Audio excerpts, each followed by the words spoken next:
Selamat pagi jemaat yang dikasihi Tuhan. Shalom.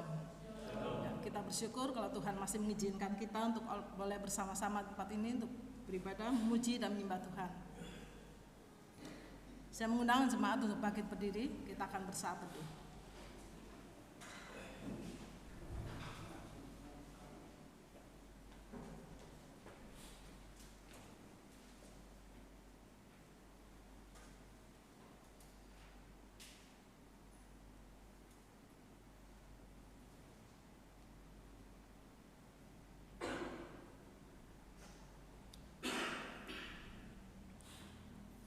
Amin. Saudara dalam kasih Tuhan, kami menyambut saudara sekalian untuk datang menghadap Tuhan, dan kebaktian kita pada pagi hari ini kita mau landaskan pada pengakuan bahwa pertolongan kita datangnya dari Tuhan yang menciptakan langit dan bumi, yang kasih setianya kekal untuk selama-lamanya dan yang tidak pernah meninggalkan perbuatan tangannya. Amin. Tuhan berada di bait sucinya.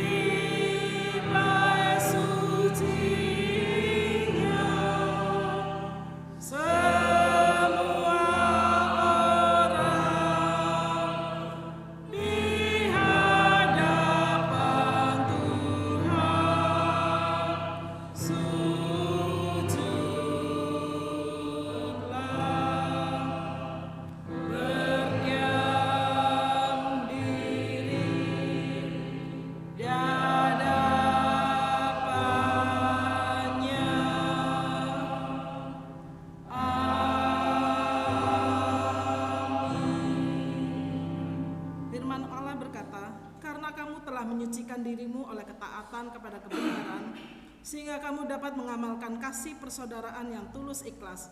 Hendaklah kamu bersungguh-sungguh saling mengasihi dengan segenap hatimu. Gloria Patri, hormat diberi.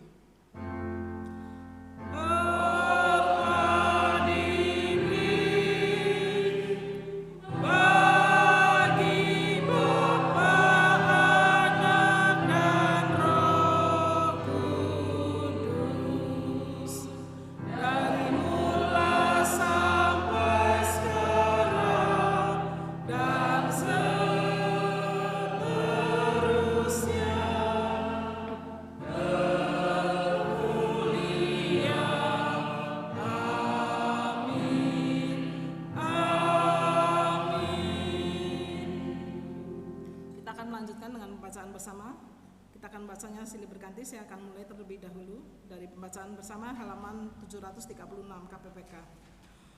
Hendaklah hidupmu berpadanan dengan Injil Kristus, supaya apabila aku datang aku melihat, dan apabila aku tidak datang aku tidak mendengar, bahwa kamu teguh berdiri dalam satu roh dan sehati sejiwa berjuang untuk iman, yang timbul dari berita Injil dengan tiada digentarkan sedikit pun oleh lawanmu.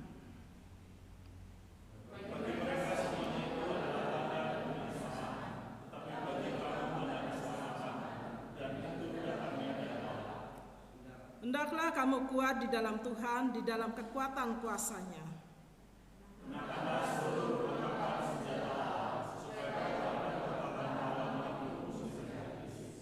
Karena perjuangan kita bukanlah melawan darah dan daging, tetapi melawan pemerintah-pemerintah, melawan penguasa-penguasa, melawan penghulu-penghulu dunia yang gelap ini, melawan roh-roh jahat di udara.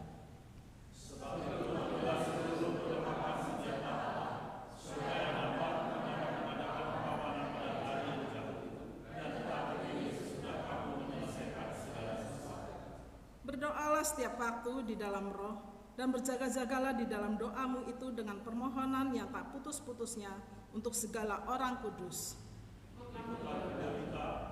Sebagai seorang prajurit yang baik dari Kristus Yesus. Yang terakhir kita akan baca bersama-sama. Karena itu saudara-saudaraku, berilah teguh, jangan goyah, dan giatlah selalu dalam pekerjaan Tuhan, sebab kamu tahu bahwa dalam persekutuan dengan Tuhan jerih payahmu tidak sia-sia. Untuk menyambut bacaan firman Tuhan ini, kita akan mengangkat satu pujian kembali dari Allah Bapa hadir di dalam bait sucinya.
Bersama-sama kita akan masuk di dalam doa syafaat, dan pagi hari ini Saudari Leni yang akan memimpin. Kami persilahkan.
masih tetap berdiri karena kita akan bersama-sama membaca sebagian dari firman Tuhan yang akan kita dengarkan, yang terambil dari 1 Petrus pasal 2 ayat 1 sampai dengan 6. Kita akan baca bersama-sama mulai dari ayat 1.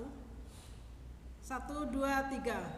Karena itu buanglah segala kejahatan, segala tipu muslihat, dan segala macam punah, kedengkian dan fitnah. Dan jadilah sama seperti bayi yang baru lahir, yang selalu ingin akan air susu yang murni dan yang rohani, supaya olehnya kamu bertumbuh dan beroleh keselamatan. Jika kamu benar-benar telah mengecap kebaikan Tuhan, dan datanglah kepadanya, batu yang hidup itu, yang memang dibuang oleh manusia, tetapi yang dipilih dan dihormat di hadirat Allah. Dan biarlah kamu juga dipergunakan sebagai batu hidup untuk pembangunan suatu rumah rohani, bagi suatu imamat kudus, untuk mempersembahkan persembahan rohani yang karena Yesus Kristus berkenan kepada Allah. Sebab ada tertulis dalam kitab suci, sesungguhnya aku meletakkan di Sion, di sebuah batu yang terpilih, sebuah batu penjuru yang mahal, dan siapa yang percaya kepadanya tidak akan dipermalukan. Ya, terima kasih. Kami persilakan duduk kembali. Dan pagi ini kita masih diberikan kesempatan untuk memberikan yang terbaik bagi Tuhan melalui persembahan kita. Untuk itu kita akan mengangkat satu pujian kembali dari Jadikan Aku Saluran Berkat.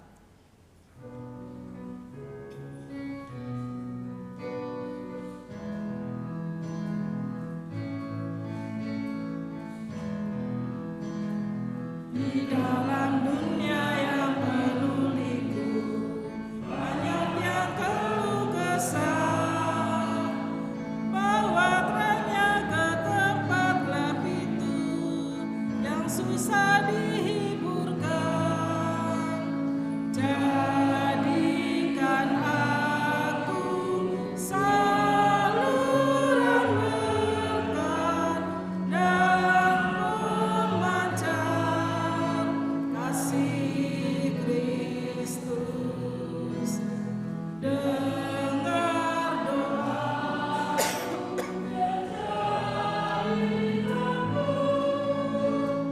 saluran berkat bagi umatnya.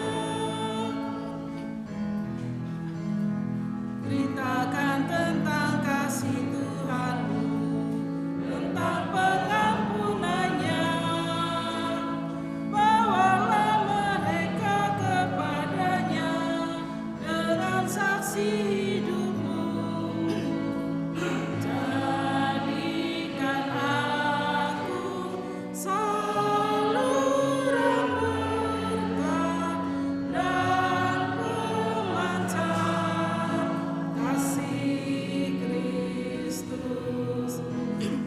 Dengar doaku dan jadikan aku saluran berkat bagi umatnya.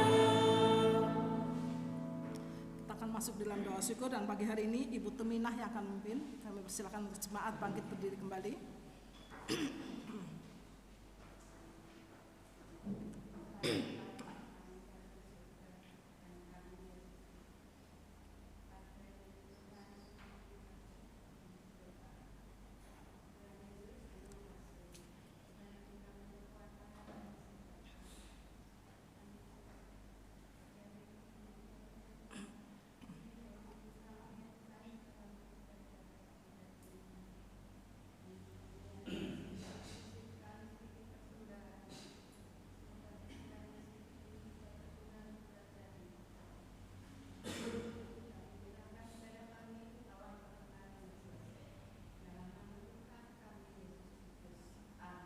Amin. Terima kasih. Silakan duduk kembali.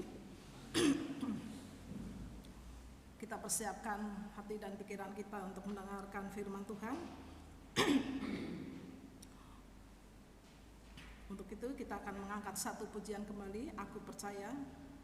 Nyanyikan pujian ini dengan kesungguhan hati kita, karena kita sudah siap untuk mendengarkan firman Tuhan.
kebenaran firman Tuhan.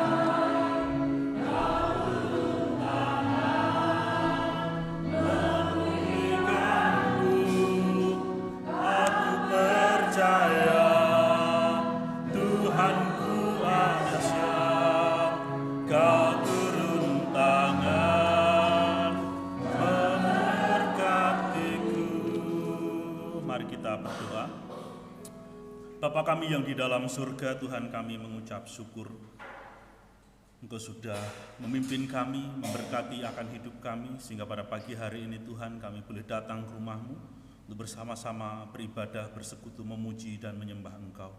Kami bersyukur untuk kebenaran firman-Mu yang telah kami baca dan akan kami renungkan.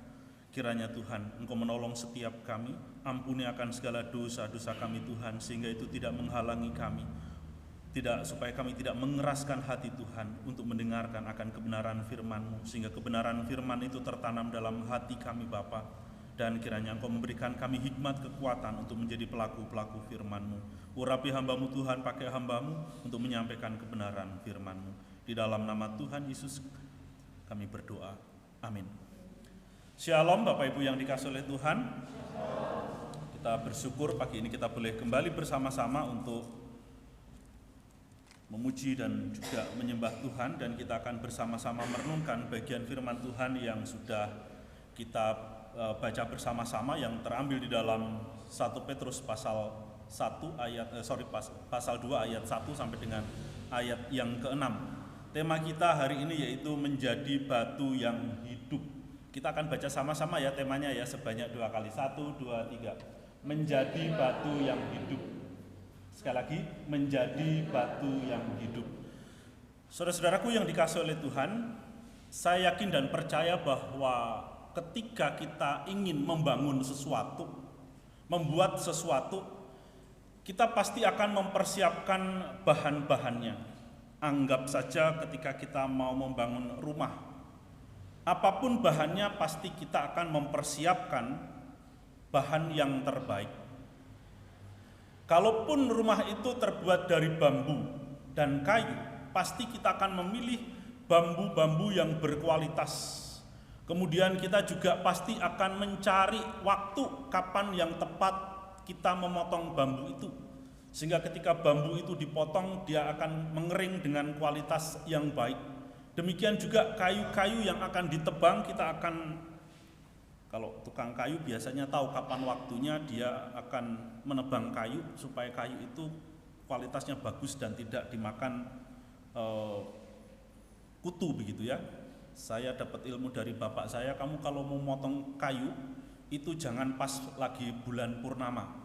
Jadi bulan itu pas tidak keluar begitu, nah itu waktunya motong kayu. Saya tanya kenapa begitu? Karena kalau pas bulan purnama itu tanaman itu menyerap air dengan banyak, sehingga kualitas air di dalam tanaman itu jauh lebih banyak dibandingkan ketika bukan bulan purnama.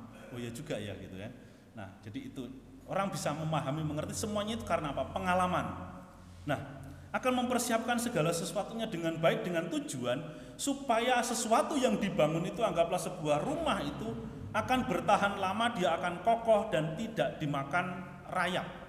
Nah, sehingga dengan pemilihan bahan yang bagus itulah akan menghasilkan satu tempat tinggal yang nyaman. Itu kalau dari kayu dan juga bambu. Demikian juga ketika kita membangun bangunan yang permanen, kita juga akan menyiapkan bahan-bahan yang baik, baik itu untuk batu pondasinya maupun juga untuk batu batanya, dan juga bahan-bahan yang lainnya pasti kita akan berusaha untuk menyediakan bahan-bahan yang terbaik. Tujuannya apa? Tujuannya supaya bangunan yang akan ditempati itu bisa berdiri dengan kokoh dan tahan lama. Saudara, ini adalah sebuah prinsip umum ya di dalam membangun sesuatu. Entah yang tadi saya katakan, contoh misalkan itu rumah tinggal ataupun juga bangunan yang lainnya. Nah, Bapak Ibu yang dikasihi oleh Tuhan, demikian juga ketika Kristus membangun sebuah rumah rohani, jadi ini adalah dikatakan rumah rohani, dia pasti menyediakan bahan-bahan bangunan yang berkualitas baik, supaya rumah rohani itu dapat dipakai, dipergunakan oleh Tuhan untuk menjadi satu sarana menghadirkan dirinya di tengah-tengah dunia ini. Oleh sebab itu ketika kita berbicara tentang menjadi batu yang hidup, ini tidak bisa dipisahkan dengan gereja. Gereja bukan dalam artian gedung, ini adalah gedung gereja. Gereja itu adalah saudara dan saya sebagai rumah rohani, tempat di mana Tuhan berkarya, tempat di mana Tuhan menyatakan dirinya, tempat di mana Tuhan menyampaikan firman-Nya, supaya setiap kita yang ada di dalam rumah rohani yang sudah menjadi bangunan ini, kita bisa menjadi alat yang dipakai oleh Tuhan untuk menyatakan cinta kasih Tuhan di tengah-tengah dunia ini. Kita dapat memberitakan akan nama Tuhan di tengah-tengah dunia ini. Saudara dan saya bisa menjadi saksi-saksi Tuhan di tengah-tengah dunia ini. Oleh sebab itu saudara, apa sih yang dimaksudkan dengan menjadi batu yang hidup? Atau siapakah batu yang hidup? Nah, saya tanya, siapakah batu yang hidup? Bukan apa, tetapi siapa batu yang hidup yang dimaksudkan oleh Petrus di dalam bagian ini.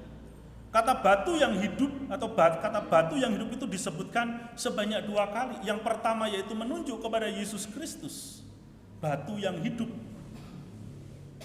yang dibuang orang tetapi dipakai oleh Allah. Nah kemudian di dalam ayat itu juga saudara dan saya dipanggil untuk menjadi batu yang hidup.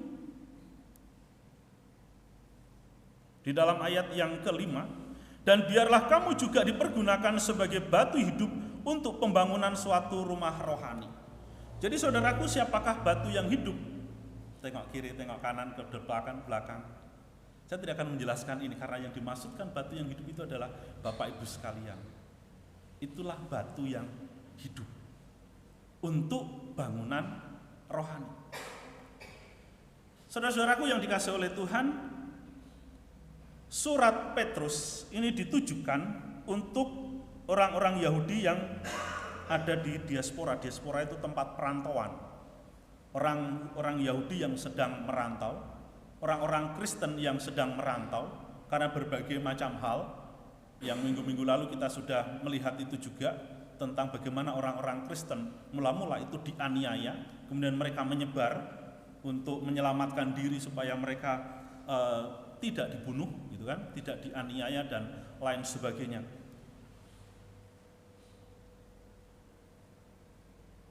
Sehingga mereka hidup di tengah-tengah bangsa yang tidak mengenal Allah, bangsa yang belum mengenal siapa Yesus Kristus di dalam kehidupan mereka. Sehingga peranan sebagai orang-orang Kristen mula-mula itu memiliki satu peranan yang sangat besar di tengah-tengah kehidupan mereka sebagai perantauan. Dan sebagai milik Kristus mereka diingatkan akan tugas dan tanggung jawabnya untuk menjadi batu yang hidup, menjadi sebuah rumah rohani yang dibangun sebagai satu imamat yang kudus untuk mempersembahkan persembahan rohani yang karena Yesus Kristus berkenan kepada Allah. Jadi orang-orang Kristen ini mereka harus memiliki rumah rohani, mereka harus menjadi rumah rohani bagi pekerjaan Tuhan untuk mempersembahkan hidup mereka kepada Tuhan, mempersembahkan hidup mereka untuk dipakai oleh Tuhan menjadi alatnya. Nah, oleh sebab itu saudaraku yang dikasihi oleh Tuhan, ketika mereka diingatkan akan tanggung jawab mereka sebagai orang Kristen, maka pada hari ini pun saudara dan saya juga diingatkan sebagai orang-orang Kristen, sebagai pengikut-pengikut Kristus, di mana saudara dan saya harus memiliki kehidupan yang beribadah, kehidupan yang bersekutu di dalam Tuhan, di dalam iman kita, supaya kita boleh saling membangun satu dengan yang lain, boleh saling menguatkan di dalam kehidupan kita sebagai jemaat Tuhan, sebagai gereja Tuhan. Kesatuan hati, kesatuan iman, itu sangat penting. Semangat untuk bertumbuh bersama-sama harus saudara dan saya miliki. Karena apa? Karena kita adalah umat tebusannya. Kita adalah milik Tuhan. Kita adalah memiliki Tuhan yang sama, memiliki Tuhan yang sama, memiliki Allah yang sama, Allah yang menciptakan langit dan bumi. Saudara dan saya adalah milik Kristus yang sudah ditebus. Sehingga karya penebusan yang kita alami, keselamatan yang sudah saudara dan saya miliki, pengharapan akan kehidupan yang kekal yang sudah kita miliki, itu harus terus-menerus menjadi satu semangat supaya kita terus berjuang untuk hidup di dalam iman yang menyelamatkan itu. Kita harus mengerjakan keselamatan yang telah Allah lakukan di dalam hidup kita, yaitu dengan hidup kudus, menjaga kekudusan hidup kita dan senantiasa melakukan kebenaran firman Tuhan di dalam hidup setiap kita. Nah, saudaraku yang dikasihi oleh Tuhan, mengapa Petrus menulis tentang batu yang hidup ini, yaitu Yesus Kristus sebagai batu penjuru, dan kita ataupun sebagai orang-orang yang percaya kepada Kristus itu juga dipergunakan sebagai batu yang hidup untuk pembangunan rumah rohani. Tentunya ketika kita melihat ke belakang sedikit di dalam 1 Petrus pasal 1 ayat yang ke-22 yang tadi sudah dibacakan sebagai votum, karena kamu telah menyucikan dirimu oleh ketaatan kepada kebenaran, sehingga kamu dapat mengamalkan kasih persaudaraan yang tulus ikhlas. Jadi saudaraku yang dikasihi oleh Tuhan, karena kita sudah disucikan di dalam Kristus Yesus, maka kita harus memiliki kehidupan yang taat kepada kebenaran. Orang yang hidup di dalam ketaatan kepada kebenaran, kita akan mengamalkan yang namanya kasih persaudaraan di dalam iman ini dengan tulus ikhlas. Jadi gereja, yaitu saudara dan saya, harus menjalani seluruh kehidupan ini, persekutuan ini, ibadah ini dengan tulus ikhlas, melakukan segala sesuatu tulus ikhlas sebagai bentuk ketaatan kita kepada Tuhan, sebagai persembahan akan kehidupan kita, agar melalui hidup saudara dan saya, nama Tuhan dipermuliakan. Oleh sebab itu, di dalam ayat itu juga dikatakan, hendaklah kamu bersungguh-sungguh saling mengasihi dengan segenap hatimu. Jadi ini merupakan satu ciri khas dari kehidupan Kristiani, bahwa saudara dan saya harus membangun sebuah relasi atau suatu relasi yang saling mengasihi dengan segenap hati. Dengan segenap hati itu artinya dengan sungguh-sungguh, tidak pura-pura. Harus sungguh-sungguh. Dan sungguh-sungguh itu artinya kita berusaha semaksimal mungkin. Sungguh-sungguh artinya kita bekerja keras untuk mewujud nyatakan itu. Supaya apa saudara? Supaya apa yang menjadi panggilan di dalam hidup saudara dan saya menjadi batu yang hidup, yang dipakai untuk suatu pembangunan rumah rohani, yaitu gereja, dapat dipakai dan dipergunakan ataupun menjalankan fungsinya dengan benar dan dengan baik. Karena kalau kita tidak menjalankan fungsi kita dengan benar dan dengan baik, maka kita tidak bisa dipakai oleh Tuhan. Inilah yang menjadi tanggung jawab, dan itu tidaklah mudah untuk mengerjakannya. Karena ini bukan hanya menjadi tanggung jawab secara komunal bersama-sama, tetapi juga menjadi tanggung jawab secara pribadi di dalam kehidupan kita masing-masing. Namun saudara, sekalipun itu tidak mudah, Rasul Petrus memberikan satu petunjuk. Ada dua cara yang harus kita pakai, yang harus kita terapkan di dalam kehidupan kita, supaya saudara dan saya dapat berfungsi menjadi batu yang hidup itu, yang dipakai untuk membangun sebuah rumah rohani. Cara yang pertama saudara, kita harus membuang segala macam kejahatan. Kita lihat ayat 1, pasal 2 ayat 1. Oke, kita baca sama-sama. 1, 2, 3. Karena itu buanglah segala kejahatan, segala tipu muslihat, segala macam kemunafikan, kedengkian dan fitnah. Oke, jadi itu yang harus saudara dan saya upayakan secara terus-menerus di dalam kehidupan kita, supaya kita dapat menjadi batu yang hidup, di mana kita menjadi salah satu bagian di dalam pembangunan ataupun kita ada di dalam rumah rohani itu. Karena di dalam rumah rohani ini kita melayani Tuhan yang Maha Kudus, kita juga melayani sesama kita.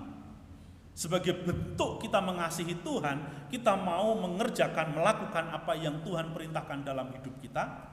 Dan di sisi lain kita juga harus mengasihi sesama kita karena kita mau melakukan apa yang Tuhan perintahkan, yaitu kasihilah sesamamu manusia seperti dirimu sendiri. Layanilah seorang yang lain oleh kasih di dalam Kristus. Jadi saudaraku yang dikasihi oleh Tuhan, inilah tanggung jawab kehidupan saudara sebagai salah satu bagian daripada batu yang hidup itu, yaitu kita harus membuang segala kejahatan kita. Apa itu segala kejahatan? Segala kejahatan itu adalah keinginan-keinginan untuk menyakiti orang lain. Entah itu dengan sengaja maupun tidak sengaja. Ada sebuah keinginan di dalam diri manusia yang berdosa untuk selalu menyakiti hati orang lain, siapapun itu. Mungkin pasangan hidup kita, anak kita, anggota keluarga kita yang lain, tetangga kita, teman bisnis kita, teman sekolah kita, teman bermain kita. Ada satu keinginan untuk menyakiti orang lain. Rasul Petrus mengatakan, buang segala kejahatan itu. Karena kalau kita tidak membuang keinginan-keinginan yang jahat di dalam diri kita nggak bisa menjadi batu yang hidup, yang bisa menjadi saksi Tuhan di tengah-tengah dunia ini. Saudara, yang namanya kejahatan itu bentuknya jamak, sehingga di situ dikatakan segala kejahatan. Bentuknya banyak, segala. Kemudian juga segala tipu muslihat. Tipu muslihat itu adalah tipu daya, dusta, menipu, membohongi orang lain. Dan kita pasti punya pengalaman-pengalaman itu.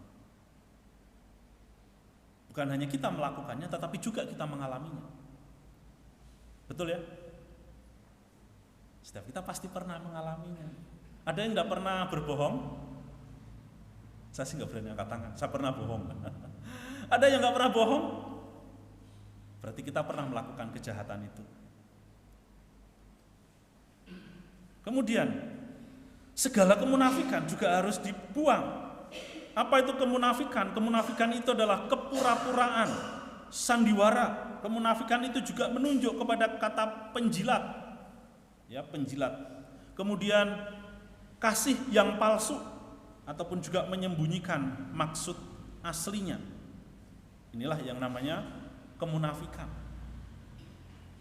Kalau di dalam Alkitab contohnya itu pasangan suami istri, Ananias dan Safira, yang menjual hak ladangnya, kemudian dia menahan sebagian dan sebagian lagi dibawa ke rasul-rasul untuk dipersembahkan, dan mereka bersepakat ini semua hasil penjualan ladang, padahal cuma separuh. Ya. Jadi menyembunyikan maksud, dia menutupi itu. Dia bukan hanya berbohong, tetapi juga menunjukkan adanya kemunafikan, kepura-puraan. Karena mereka tidak memiliki satu ketulusan, dan mereka bersepakat melakukan itu di hadapan Tuhan. Lalu apa yang terjadi kepada Ananias dan Safira? Ananias mati dalam sekejap. Belum selesai dikubur, istrinya datang dan ditanya. Dan mereka berdua ternyata sudah bersehati melakukan kemunafikan itu. Dan Safira juga seketika itu juga mati. Saudaraku yang dikasihi oleh Tuhan, kenapa Ananias dan Safira itu meninggal, mati? Karena mereka melakukan dosa yang demikian. Saudara, kondisi pada zaman itu Tuhan mau benar-benar gerejanya, jemaatnya adalah satu jemaat yang sungguh-sungguh hidup kudus, hidup murni, menjaga kesucian hidup mereka. Karena mereka adalah saksi-saksi Tuhan. Mereka dipakai oleh Tuhan menjadi orang-orang yang mau hidup di dalam kebenaran, taat kepada kebenaran, mengamalkan kasih persaudaraan dengan tulus ikhlas. Tetapi mereka tidak memiliki ketulusan dan keikhlasan. Jadi dibunuh oleh Tuhan. Kalau mereka seandainya, ini berandai-andai, kalau mereka bilang, para rasul, ini aku persembahkan hasil penjualan ladang, separuh dari hasil penjualan ladang. Ada kejujuran, ada ketulusan. Mati tidak kira-kira pada waktu itu? Saya yakin enggak. Tetapi mereka berbohong di hadapan rasul-rasul, semuanya.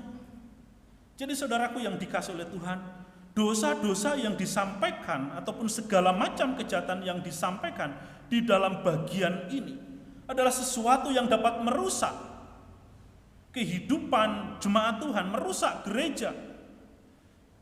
Kemudian juga dikatakan kedengkian dan fitnah. Orang yang mendengki, orang yang menfitnah itu juga bisa dalam berbagai macam bentuk. Orang yang menfitnah orang lain itu berbicara buruk tentang orang lain, khususnya di belakang orang yang dibicarakan atau di belakang orang yang difitnah itu. Berbicara tentang orang lain kepada orang lain dengan tujuan untuk menjatuhkan ataupun juga menghancurkan. Sehingga kita bisa ada sebuah pepatah mengatakan fitnah itu lebih kejam dari pembunuhan. Karena orang yang difitnah itu memang secara fisik dia hidup, dia masih hidup, dia masih ada, dia oke-oke saja. Tetapi ketika orang itu difitnah, maka karakternya itu mati, sehingga dikatakan kalau fitnah itu pembunuhan karakter. Membuat orang lain meragukan. Membuat orang lain tidak lagi percaya sepenuhnya kepada orang yang kena fitnah itu. Jadi ini sesuatu yang sangat berbahaya ketika itu terjadi di dalam kehidupan bergereja. Oleh sebab itu semangat untuk menfitnah ataupun berbicara buruk tentang orang lain itu tidak boleh dikembangkan, tetapi Rasul Petrus mengatakan buanglah. Artinya jangan kita pergunakan, kita pakai ataupun kita memiliki semangat untuk fitnah orang lain dengan berbagai macam tujuan. Karena itu akan menghancurkan, itu akan merusak tubuh gereja. Kemudian juga dikatakan kedengkian. Kedengkian itu kata lain daripada membenci, ketidaksenangan. Ketidaksenangan terhadap apa? Ketidaksenangan terhadap keberhasilan orang lain. Dengki itu adalah sifat ketidaksenangan melihat orang lain diberkati oleh Tuhan. Ya, istilah yang paling populer itu adalah senang lihat orang susah, susah lihat orang senang. Itu orang dengki. Itu juga harus kita buang. Karena kedengkian itu nanti berujung-ujungnya adalah fitnah. Kenapa? Karena dia tidak senang ketika melihat orang lain berhasil. Tidak senang ketika melihat orang lain sedang senang. Tetapi dia senang kalau lihat orang lain susah. Jadi saudara, inilah yang dinasehatkan oleh Petrus kepada jemaat, supaya mereka membuang semuanya itu sehingga kehidupan mereka dapat dipakai dan dipergunakan. Demikian juga di dalam kehidupan saudara, ketika firman Tuhan ini pada pagi hari ini menjadi dasar renungan untuk setiap kita. Sementara tema kita tahun ini yaitu kembali bergereja, beribadah, dan bersekutu. Ini adalah sebuah semangat bagaimana kita sebagai gereja memiliki tujuan untuk membangun kehidupan yang beribadah dan juga kehidupan yang bersekutu. Supaya di dalam hidup saudara dan saya sebagai orang-orang Kristen di kota ini, tempat di mana kita tinggal, di lingkungan tempat di mana kita tinggal, saudara dan saya bisa menjadi garam dan terang, bisa menjadi saksi-saksi Tuhan, bisa memberikan kesaksian hidup yang baik, kesaksian hidup yang benar, menjalani kehidupan di tengah-tengah masyarakat dengan tulus ikhlas. Dan itu dapat kita kerjakan, kita mulai ataupun kita tumbuhkan di tengah-tengah kehidupan kita sebagai gereja, sebagai jemaat. Nah, kalau di dalam hidup kita sebagai jemaat kita sudah membuang segala kejahatan, kita sudah membuang yang namanya segala tipu muslihat. Dalam kehidupan kita bergereja kita membuang yang namanya kemunafikan, membuang segala yang namanya kedengkian dan fitnah. Itu tidak kita kembangkan, tetap kita buang. Kita tidak lagi memakai pola hidup yang demikian, yaitu pola hidup yang tentunya ini adalah pola hidup orang yang belum bertobat. Pola hidup orang yang belum mengenal Kristus, belum terima Yesus sebagai Tuhan dan Juru Selamat di dalam kehidupannya. Ini adalah semangat hidup yang dimiliki oleh orang-orang yang tidak memiliki pengharapan akan kehidupan yang kekal. Karena orang yang memiliki pengharapan hidup yang kekal, dia pasti akan berusaha keras, berupaya untuk membuang segala macam kejahatan ini. Karena ia mau hidupnya dipakai oleh Tuhan. Karena ia mau menjadi salah satu bagian daripada batu yang hidup, yang mau dipakai untuk pembangunan rumah rohani. Saudaraku yang dikasihi oleh Tuhan, memang ini bukanlah satu pekerjaan yang mudah, karena kita masih hidup di tengah-tengah dunia ini. Tetapi inilah panggilan untuk saudara dan saya. Secara manusia, secara kedagingan kita tidak sanggup. Tetapi ketika saudara dan saya mau datang kepada Tuhan, mau berlutut di hadapan Tuhan dan dengan segenap hati, Tuhan, aku mau membuang segala kejahatan, aku mau membuang segala tipu muslihat, aku mau membuang segala macam kemunafikan, kedengkian dan fitnah yang mungkin selama ini ataupun yang selama ini aku kerjakan, yang selama ini aku hidupi. Aku mau buang semuanya itu, Tuhan, tolong aku berikan kekuatan. Dan ketika kita berdoa dengan sungguh-sungguh di hadapan Tuhan, Tuhan pasti akan menolong kita untuk membuang sifat-sifat buruk itu di dalam diri kita. Karena aku, Tuhan, aku mau dipakai menjadi batu yang hidup untuk pembangunan rumah rohani, yaitu gerejamu. Aku mau mempersembahkan hidupku, Tuhan, untuk menjadi salah satu bagian batu yang hidup di dalam gereja karunia di Purwokerto ini. Supaya melalui kehidupanku nama Tuhan dipermuliakan, melalui kehidupanku aku bisa menjadi saksi-saksimu. Aku bisa menjadi berkat bagi orang lain. Aku bisa menjadi teladan bagi tetangga saya, bagi orang lain. Jadi itu saudara yang harus saudara dan saya gumulkan dan doakan di dalam panggilan kita untuk menjadi batu, bagian daripada batu yang hidup di dalam rumah rohani, yaitu gereja Tuhan. Jadi yang pertama yaitu membuang segala kejahatan. Kemudian cara yang kedua yaitu menjadi orang Kristen yang bertumbuh. Oke, kita akan sama-sama melihat ayat yang kedua. Kita baca sama-sama ya. 1, 2, 3. Dan jadilah sama seperti bayi yang baru lahir, yang selalu ingin akan air susu yang murni, yang rohani, supaya olehnya kamu bertumbuh dan beroleh keselamatan. Oke, saya minta anak-anak youth baca yang keras ya, sama-sama. Anak-anak youth, 1, 2, 3.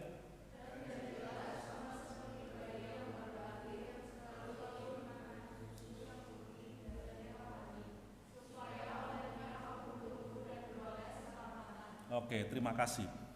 Jadi inilah yang harus kita, semangat ini yang harus saudara dan saya miliki, yaitu menjadi orang Kristen yang bertumbuh. Orang Kristen yang bertumbuh adalah dikatakan dalam ayat 2, dan jadilah sama seperti bayi yang baru lahir, yang selalu ingin akan air susu yang murni dan yang rohani, supaya olehnya kamu bertumbuh dan beroleh keselamatan. Saudaraku yang dikasihi oleh Tuhan, kalau berbicara tentang air susu yang murni, tentunya kita semua pernah menjadi bayi. Sekalipun kita lupa dengan ASI air susu ibu kita masing-masing, kita lupa rasanya seperti apa. Tetapi saya yakin kita semua sepakat bahwa ASI itu akan membuat seorang bayi yang baru lahir itu dapat bertumbuh dengan baik, dengan sehat, bukan hanya sekedar sebagai satu relasi antara ibu dengan bayinya. Karena ketika bayi memberikan air susu kepada bayi yang dilahirkannya, itu terjadi secara psikologi itu terjadi hubungan yang erat. Jadi walaupun mereka sudah sama-sama selama 9 bulan, tapi ketika baru lahir, maka bayi itu akan menangis ketika dia lapar, dan ketika dia diberikan susu ibunya itu dia akan mencoba untuk minum sebanyak-banyaknya supaya dia kenyang. Karena secara naluri, bukan naluri, Tuhan sudah menciptakan bayi itu supaya dia banyak minum susu dari ibunya. Makanya kalau kadang-kadang, mohon maaf, kalau ada ibu-ibu yang baru saja melahirkan kemudian air susunya itu tidak keluar, maka suster ataupun kalau zaman saya dulu dukun bayi ya, itu akan menolong ibu tersebut mengupayakan supaya air susunya itu bisa keluar. Bukan hanya sekedar diurut, tetapi juga diberikan makanan buah-buahan ataupun sayur-sayur tertentu supaya air susunya itu keluar. Kenapa? Karena itu penting buat bayi yang baru lahir. Karena air susu itu akan menolong bayi itu bukan hanya kenyang, tetapi dia bertumbuh dengan baik, kemudian bayi itu mendapatkan imun tubuh, membangun imun tubuhnya dengan sempurna, dengan baik. Sehingga ketika bayi yang lahir itu, ketika dia bertumbuh, dia tidak gampang sakit. Ya, tidak gampang sakit, tidak mudah terserang penyakit.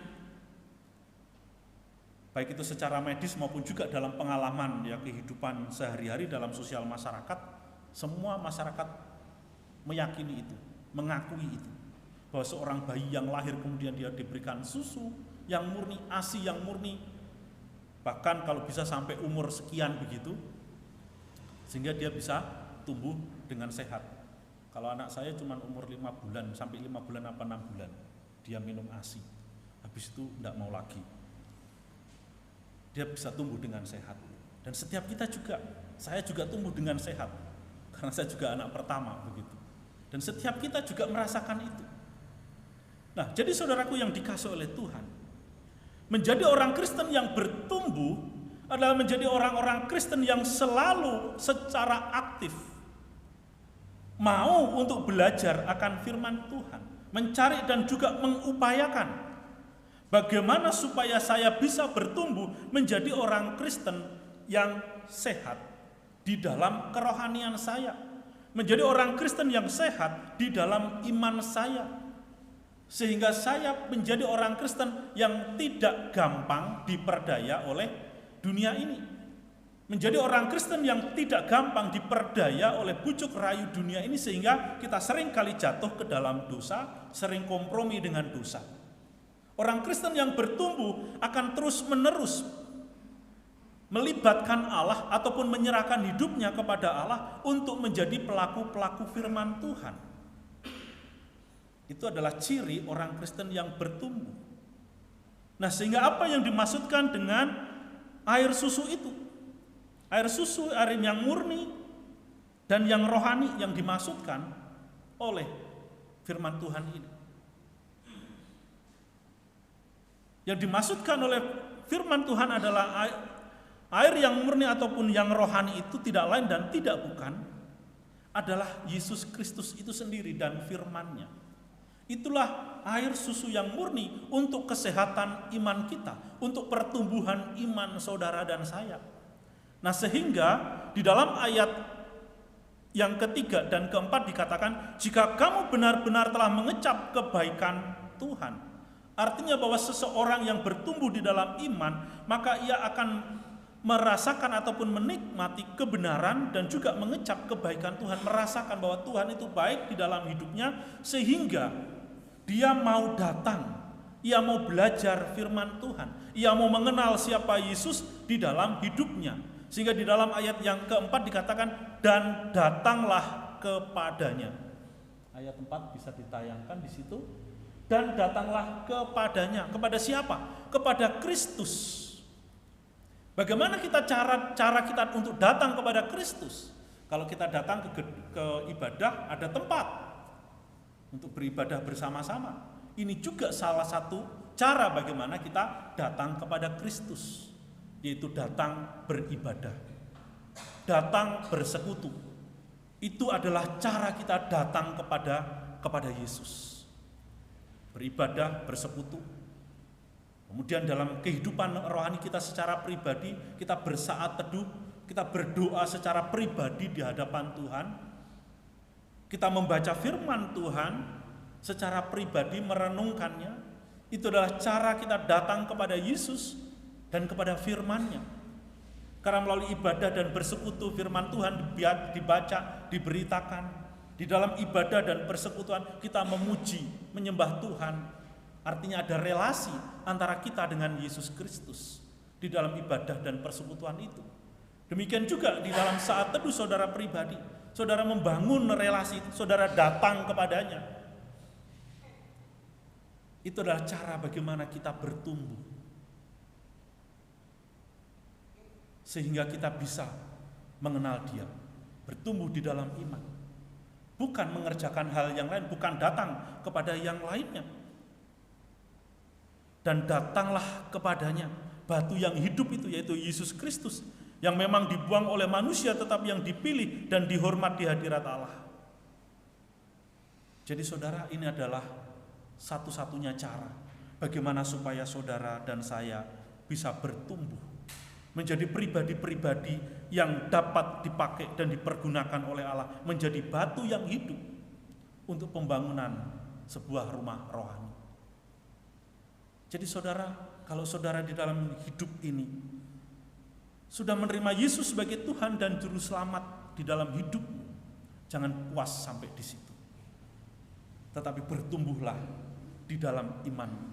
Jadilah orang-orang Kristen yang bertumbuh, yang senantiasa rindu untuk belajar firman Tuhan, yang senantiasa rindu untuk beribadah kepada Tuhan, yang senantiasa rindu untuk mengenal lebih dekat dengan Tuhan.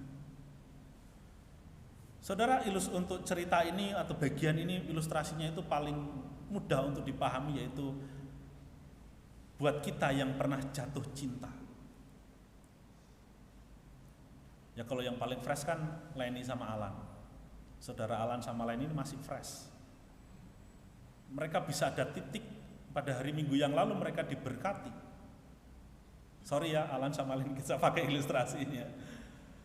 Pada satu titik mereka mengambil satu keputusan untuk menikah, dipersatukan dalam ikatan pernikahan, karena mereka sudah saling mengenal.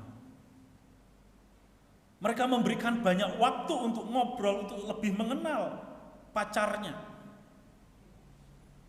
sehingga mereka saling mengenal dan akhirnya memutuskan itu, dan untuk menjalani kehidupan bersama-sama ke depan dalam kehidupan rumah tangga. Demikian juga untuk setiap kita yang punya pengalaman itu. Ketika kita memutuskan untuk menikah dengan pasangan hidup kita karena kita sudah mengenal, dan pengenalan itu bertumbuh. Semakin dapat memahami, mengerti calon pasangannya. Demikian juga di dalam kehidupan kita sebagai gereja. Kita adalah milik Tuhan. Kalau kita mau bertumbuh, kenali Dia. Kenali Tuhan melalui apa? Melalui firman-Nya, melalui relasi. Sehingga hidup saudara dan saya bisa menjadi orang-orang yang dipakai oleh Tuhan untuk menjadi batu yang hidup untuk pembangunan tubuh Kristus, yaitu gerejanya. Amin. Mari kita berdoa. Bapa kami yang di dalam surga, Tuhan, kami bersyukur untuk kebenaran firman-Mu yang boleh kami baca dan kami renungkan pada pagi hari ini, di mana Engkau mengingatkan akan tugas dan panggilan kami ya Tuhan, sebagai batu yang hidup, yang sudah Tuhan pilih, Tuhan tebus, dan Tuhan sudah tempatkan di gereja karunia ini ya Bapa.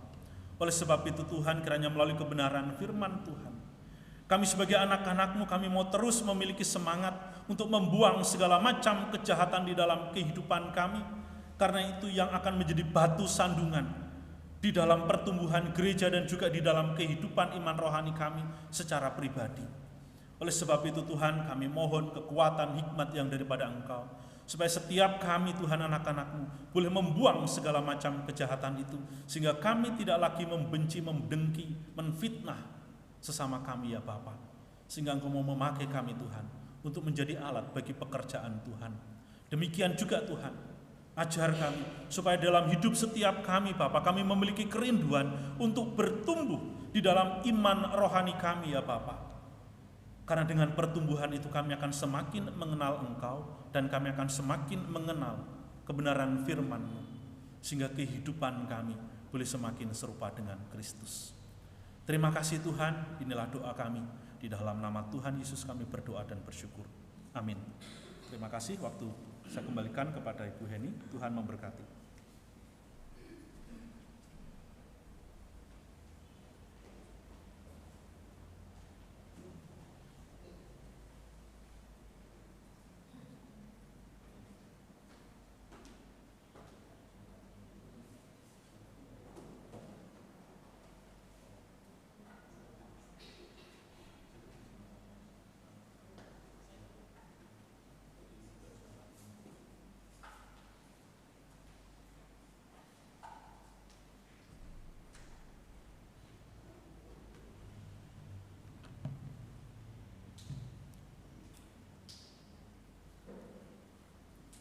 Terima kasih kepada Bapak Pendeta Hadi yang sudah menyampaikan kebenaran firman Tuhan untuk kita sekalian.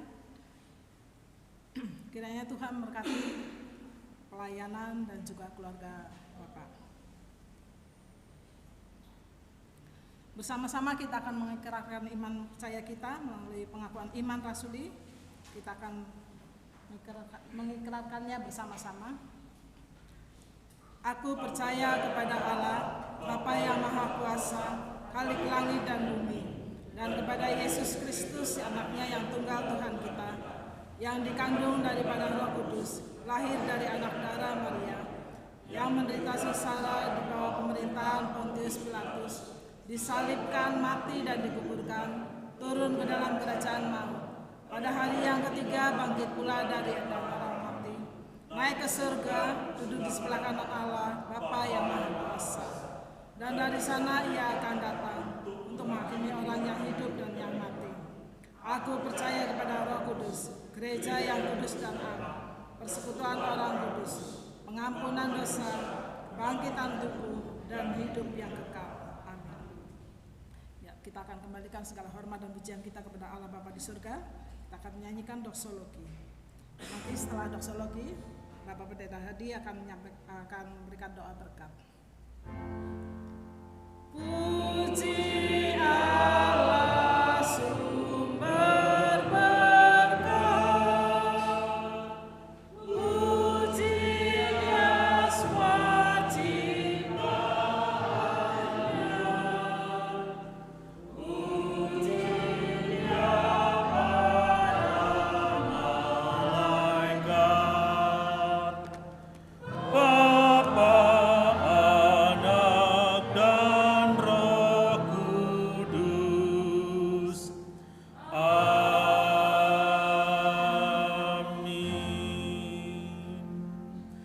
Jemaat yang dikasihi oleh Tuhan, pulanglah, kembalilah ke dalam kehidupanmu sehari-hari, dan jadilah batu-batu yang hidup, yang dipakai oleh Tuhan untuk pembangunan suatu rumah rohani di tengah-tengah dunia ini. Arahkanlah hatimu dan terimalah berkat Tuhan. Kiranya Tuhan memberkati engkau dan melindungi engkau. Kiranya Tuhan menyinari engkau dengan wajah-Nya dan memberi engkau kasih karunia. Kiranya Tuhan menghadapkan wajah-Nya kepadamu dan memberi engkau damai sejahtera dari sekarang sampai selama-lamanya. Amin. Amin.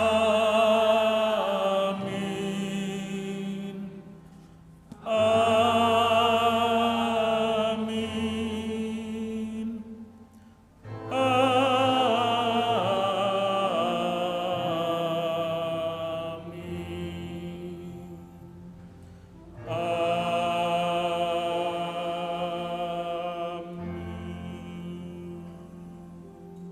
Silakan jemaat duduk kembali. Saya akan membacakan beberapa warta gereja. Pertama-tama saya mengucapkan terima kasih kepada anak-anak Tuhan yang terlibat pelayanan pagi ini, kiranya Tuhan memberkati. Lalu warta untuk Minggu tanggal 2 April, liturgisnya Evangelis Rita Purwanto, doa syafaat saya sendiri, doa syukur Ibu Siti, lalu LCD Saudari Gresia, pemusiknya Saudari Siska. Lalu yang minggu pertama biasanya kita adakan perjamuan kudus, tapi nanti kita akan ganti pada Jumat Agung. Jadi minggu besok tidak ada perjamuan kudus, diganti Jumat Agung tanggal 7. Jadi masih minggu depan lagi. Lalu persekutuan Yus setiap hari Sabtu jam 6 sore dan ibadah sekolah minggu setiap hari Minggu jam 9. Kebaktian doa setiap hari Rabu pukul 18. Sekian warta gereja. Lalu kami juga mengucapkan terima kasih kepada kunjungannya untuk Bapak Yudi dan istri. Kita doakan untuk perjalanan mereka kembali ke Jakarta, kiranya Tuhan memimpin dan menolong supaya mereka boleh tiba di Jakarta dengan pimpinan dan pertolongan Tuhan, sehingga mereka boleh menjalankan tugas dan tanggung jawab mereka kembali di Jakarta. Terima kasih untuk kunjungannya. Ya, kita akan menyanyikan Emmanuel dan sambil berjabat tangan.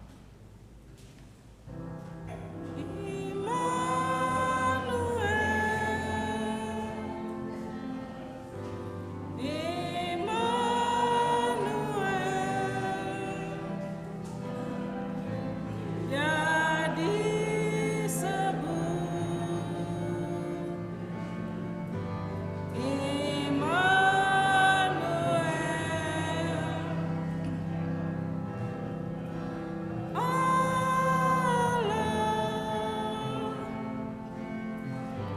serta kita ya disebut Immanuel. Ya, kami silakan duduk kembali. Saat teduh ibadah selesai. Tuhan memberkati.